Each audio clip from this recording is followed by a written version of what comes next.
Hello students, आज हम पढ़ेंगे HTTP और HTTPS क्या होता है। अगर इसमें डिफरेंस आ जाए तो आपने ये सारे पॉइंट्स लिखने हैं और अगर इसी क्वेश्चन में वर्सेस करके भी पूछ सकते हैं। जिन स्टूडेंट्स ने मुझे ये टॉपिक दिया था कि इस पे वीडियो बनाओ, उनने कहा था कि ये वर्सेस करके हमें पेपर में आना है। टीचर ने हमें वर्सेस करके कहा है लिखने के लिए, तो हम उस पर कैसे लिखें। तो अगर आपको वर्सेस लिखना हो तो उससे पहले आपको डिफरेंस लिखना पड़ता है।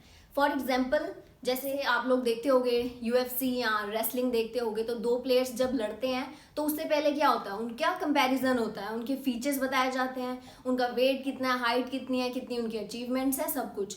और फिर उनकी फाइट के बाद डिसाइड होता है कि विनर कौन है। और वैसे ही जब हमें क्वेश्चन में वर्सेस पूछा हो तो पहले आप डिफरेंस लिखोगे और डिफरेंस लिखने के बाद आप उसका वर्सेस का एक पैराग्राफ लिखोगे कि इन दोनों को हमने कंपेयर किया और कंपेयर करने के बाद उसका कंक्लूजन क्या आया, कौन सा बेटर था। अब इसमें फर्स्ट पॉइंट है हमारा meaning. HTTP is a networking protocol used for distributed collaborative hypermedia information system। अब सबसे पहले तो नेटवर्किंग प्रोटोकॉल क्या है। प्रोटोकॉल का मतलब है कोई भी एक फॉर्मल सिस्टम, या हम बोल सकते हैं रूल्स।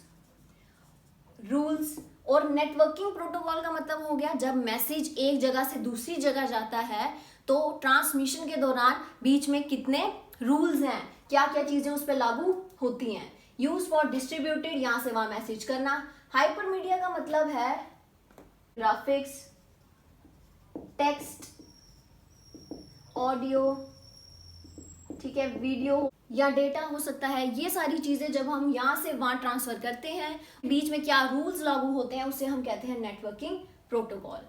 और HTTPS is a combination of transfer layer security, जिसको हम बोलते हैं TLS, and secure sockets layer SSL। इन दोनों की आपको फुल फॉर्म भी याद रखनी है। और ये चीजें क्या है ये मैं आपको अभी आगे बताऊंगी। और बस आपने याद रखना है कि कॉम्बिनेशन किसका है, TLS का और SSL का। It stands for Hypertext Transfer Protocol. It stands for Hypertext Transfer Protocol Secure। अब ये सिक्योर वर्ड आपने यहाँ पे याद रखना है। Then security, data in HTTP is vulnerable to hackers, मतलब जिसपे इजिली अटैक हो सकता है, मतलब हैकर्स उसे अटैक कर सकते हैं। जो भी हम डाटा यहाँ से वहां ट्रांसफर करेंगे वो हैकर्स चेक कर सकते हैं। HTTPS is designed to be secure with the implementation of SSL certificate। अब यहाँ पे आप ये वर्ड याद रखोगे, SSL सर्टिफिकेट। HTTPS को हम बोल सकते हैं HTTP plus SSL। इसका क्या मतलब है कि एक नॉर्मल HTTP था और उसका एक एडवांस वर्जन आया HTTPS, और इसमें हमारे पास कोई भी सिक्योरिटी नहीं थी, इसको इजीली हैकर्स हैक कर सकते थे। लेकिन यहाँ पे हमारे पास SSL का सर्टिफिकेट होता है, मतलब एक सिक्योरिटी सर्टिफिकेट होता है जिससे डेटा हमारा सेफ रहता है। हम टेक्स्ट करें, कोई ऑडियो सेंड करें, वीडियो, वो सारा हमारा सिक्योर रहता है। अब आपने इसमें दो चीजें याद रखनी है कि HTTP क्या है, सिक्योर है। और सिक्योर क्यों है, क्योंकि इसमें SSL सर्टिफिकेट है। नाउ पोर्ट 80 बाय डिफॉल्ट, और 80 का मतलब क्या है कि ये एक नॉन सिक्योर HTTP प्रोटोकॉल है। और यहाँ पे 443 बाय डिफॉल्ट यूज होता है, जो कि एक सिक्योर वर्जन है। Then scrambling, no scrambling of data. Scrambling का क्या मतलब है कि जो भी हमारा डेटा है हम उसे इजिली रिमूव कर सकते हैं और मूव कर सकते हैं। और HTTP में नो स्क्रैम्बलिंग, मतलब हम इजिली रिमूव या मूव नहीं कर सकते हैं। तो इसका मतलब ये हाईली इनसिक्योर है। Data is scrambled before transmission and डिस्क्रैम्बल्ड at the receivers and. इसका मतलब है कि अगर हमें लगता है हमारा डेटा हमने जो भेजा है वो सेफ नहीं है, या आजकल तो हमें WhatsApp पे भी ऑप्शन आते हैं डिलीट फॉर एवरीवन और डिलीट फॉर मी, तो हम हमेशा डिलीट फॉर एवरीवन करते हैं कि ना हम देख सकें और ना वो। बस वैसे ही यहाँ पे भी होता है। Then protocol, HTTP operates on TCP and IP। अब TCP IP क्या है, TCP का मतलब है ट्रांसमिशन, ये फुल फॉर्म्स भी डिफरेंस के टाइम आपको सारी लिखनी है, कंट्रोल प्रोटोकॉल, और आईपी का मतलब है इंटरनेट प्रोटोकॉल, और ये क्या है, कम्युनिकेशन प्रोटोकॉल्स हैं। मतलब मैसेज यहां से वहां जब एक्सचेंज करने होते हैं उसके लिए कौन से प्रोटोकॉल हम यूज करते हैं, एचटीटीपी पे, टीसीपी और आईपी, और एचटीटीपीएस पे हम यूज करते हैं सेम प्रोटोकॉल टीसीपी आईपी, जो कि क्या है, कम्युनिकेशन। ये भी आपको पता होना चाहिए, अगर आप लिखना चाहो तो आप लिख सकते हो, protocol with TLS encrypted connection. यहाँ पे टीसीपी आईपी तो यूज होता है मैसेज एक्सचेंज करने के लिए, लेकिन उसके साथ ही हमारे पास एसएसएल का सर्टिफिकेट भी होता है, मतलब सिक्योरिटी सर्टिफिकेट भी होता है। नाउ 7th पॉइंट है स्पीड। एचटीटीपी इज फास्टर और एचटीटीपीएस इज स्लोअर। स्लोअर क्यों है, because of the SSL certificates. अब यहाँ पे मैंने फास्टर लिख दिया है, आपने सीधा फास्टर नहीं लिखना है, आपने इसको थोड़ा इलेबोरेट करना है कि इन एचटीटीपी, और कोशिश करो एचटीटीपी की हर बार फुल फॉर्म ही यूज करो, जिससे क्या होगा, आपकी ज्यादा लाइंस कवर हो जाएंगी। और इस पे आप लिख सकते हो इन HTTP the speed of the transmission of messages is faster, और वैसे ही आप यहाँ पे भी लिख सकते हो। Then domain name validation, no requirement of SSL certificate. जैसे यहाँ पे तो था नहीं एसएसएल सर्टिफिकेट, लेकिन यहाँ पे हमारा है, इज मस्ट। और डोमेन नेम क्या होता है, डोमेन नेम भी आपको पता होना चाहिए। अब फॉर एग्जाम्पल जैसे लिखा होगा www.domain अब यहाँ पे मैं डोमेन नेम लिख रही हूँ आपको समझाने के लिए। डोमेन नेम की जगह कुछ भी नाम हो सकता है, जैसे मैं यहाँ पे रीड विद रीड लिख सकती हूँ, या लेंसकार्ट की हम एग्जांपल लेते हैं। अगर लेंसकार्ट ने डोमेन नेम लेना है तो यहाँ पे क्या होगा, यहाँ पे लेंसकार्ट लिखा होगा कॉम। अब इसे हम कहते हैं सब डोमेन, ठीक है, जो हमारा स्टार्टिंग पार्ट होता है। और www की फुल फॉर्म तो सबको पता है, world wide web.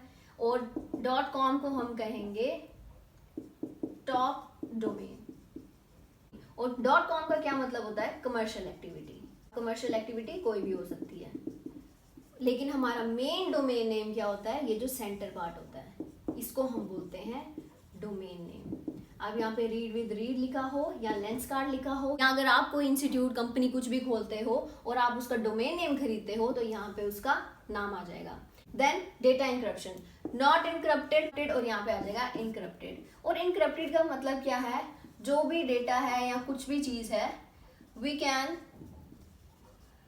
Put it into a special form. ठीक है, अब स्पेशल फॉर्म का क्या मतलब है कि हम उसे कोड में भी लिख सकते हैं, लेटर्स में भी लिख सकते हैं, कोई भी ऐसी चीज जो सिर्फ रिसीवर को समझ आएगा। वल्नरेबिलिटी, वल्नरेबल टू अटैकर्स, और ये सिक्योर, जैसे कि मैंने आपको पहले बताया। Suitable for personal blog. Personal blog का मतलब है अगर कोई जनरल लिख रहा है, ठीक है, या कोई स्टोरीज लिख रहा है, तो वो यहाँ पे HTTP पे लिख सकता है। लेकिन जो हमारी पर्सनल इंफॉर्मेशन होती है, या हम जिसे सेंसिटिव डेटा बोलते हैं, वो सारा हम कहाँ से करते हैं, HTTPS से ट्रांसफर करते हैं। जैसे कि क्रेडिट डेबिट कार्ड डिटेल्स होगी, कोई भी पर्सनल इंफॉर्मेशन हो गई। ये टाइप्स भी आप एक्सप्लेन कर सकते हो जब आप वर्सेस वाला पार्ट लिखोगे। सबसे पहले आप डिफरेंस लिख दोगे, और उसके बाद जब आप वर्सेस के लिए 1 से 1.5 पेज का पैराग्राफ लिखते हो, या 2 पेज का उसे 2.5 पेज का करना चाहते हो, तो आप ये सारे पॉइंट उसमें ऐड कर सकते हो। और जब वर्सेस लिखोगे तो उसमें पहली लाइन आपकी ये होनी चाहिए, at the end we can say that HTTPS is far better than HTTP। और इसका एक सिंपल लॉजिक क्या है, इसका रीजन क्या है, क्योंकि ये एक एडवांस वर्जन है HTTP का।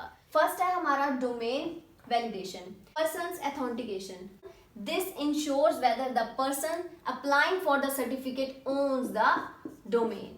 मतलब जो आपने डोमेन खरीदा होता है वो उसी इंसान का है जो कंपनी चला रहा है या नहीं। या हम बोल सकते हैं डोमेन हमारा वेबसाइट के लिए भी होता है, तो जिसकी ये वेबसाइट है वो अप्लाई कर रहा है या फिर कोई और। ये किस में चेक होता है, डोमेन वैलिडेशन में। देन ऑर्गेनाइजेशन वैलिडेशन, ये सारे एक दूसरे के साथ इंटरलिंक्ड है, बस आपने ये समझना है।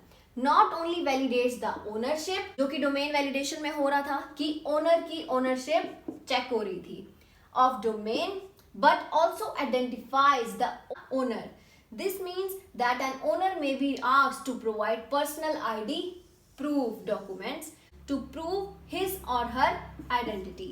यहाँ पे क्या हो रहा था, सिर्फ पर्सन चेक हो रहा था कि जो ओनर है क्या वही अप्लाई कर रहा है कि नहीं, और यहाँ पे क्या है कि उसके पूरे आईडी प्रूफ भी चेक किए जाएंगे, उसके बाद ही उसे SSL का सर्टिफिकेट मिलेगा।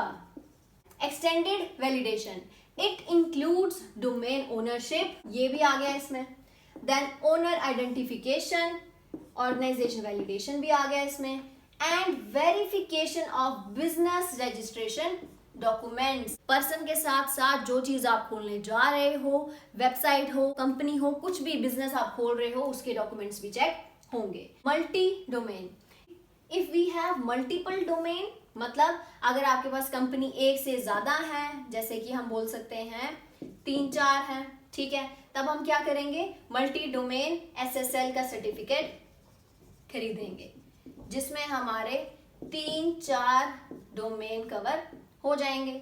We can purchase this multi-domain SSL certificate as it saves the cost of individual domain. अब जैसे एग्जांपल ले लेते हैं, अगर किसी का भी बिजनेस है, चलो मेरा भी बिजनेस है अगर, तो अगर मेरे 2-3 बिजनेस हैं, तो कहाँ मैं एक का लूंगी डोमेन, फिर दूसरे का, तीसरे का, चौथे का। इससे अच्छा क्या होगा कि मैं मल्टीपल डोमेन SSL सर्टिफिकेट खरीदूं, जिसमें क्या होगा, मेरे ये चारों एक ही में कवर हो जाएंगे। तो आज हमने पढ़ा HTTP और HTTPS क्या होता है, और अगर वर्सेस करके आ जाए तो हम उसे कैसे लिखेंगे। अगर आपके पास कोई टॉपिक है जो आप चाहते हो मैं कवर करूं, तो आप नीचे कमेंट सेक्शन पे लिख के मुझे बता दो, या फिर आप मुझे डायरेक्ट DM भी कर सकते हो। So if you like the video, please do like, share and subscribe. Thank you.